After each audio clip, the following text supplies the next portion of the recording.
Од минатата недела во Делчевската епархија, Делчевско-Каменичка, започна една интересна активност за која веќе побараме одговор од нашиот епископ, неговото преосвещенство господин Марко. Да, свештенството, братството на црквата Света Богородица, Успение на Пресвета Богородица, не извести за една активност која се одвивала веќе во црквата порано, но прекинала веројатно заради короната, како што и многу активности прекинаа тогаш.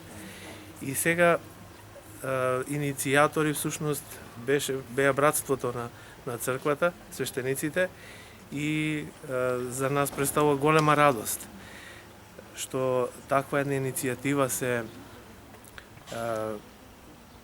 продолжува, да има настава, односно часови по јазик, по германски и по англиски јазик.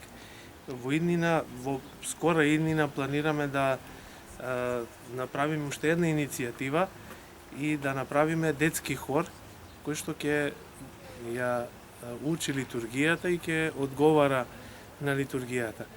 Наставата формално почна од минатата недела, тоа е 15 октомври, но еве од оваа недела малку поинтензивно ќе биде. Тука се и професорките кои предаваат англиски и германски јазик и се надеваме дека ќе има поголем одзив и ги повикуваме сите деца кои што имаат потреба да учат, кои што сакаат да се едуцираат повеќе од колку што има тоа во училиштата, германски и англиски јазик, да повелат и да се запишат во црквата Света Богородица, а и оние кои што имаат дарови за пеење, кои што сакаат да научат да пеат на литургија, исто така можат слободно да се пријават. Часовите ќе се одржуваат во недела, така веќе одговара, затоа што преку неделата децата се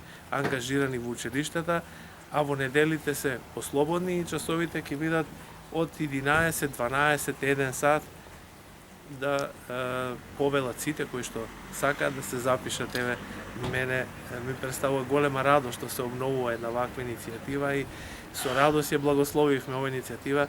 Се молиме на Бога да испрати благослов и да на сите кои што ќе учат да постигнат успех во учењето и да имаат поголемо знаење. Благодарам. Да сте живи и здрави. Една порака и од професорките за ова. Како што веќе беше кажано, со голема радост и чест го обновуваме тоа што веќе беше почнато. За нас се тоа привилегија да можеме со дечињата да научиме нешто повеќе и да ги засакаат странските јазици. Благодарам на овозможувањето да можеме сето тоа да го реализираме. Благодарам.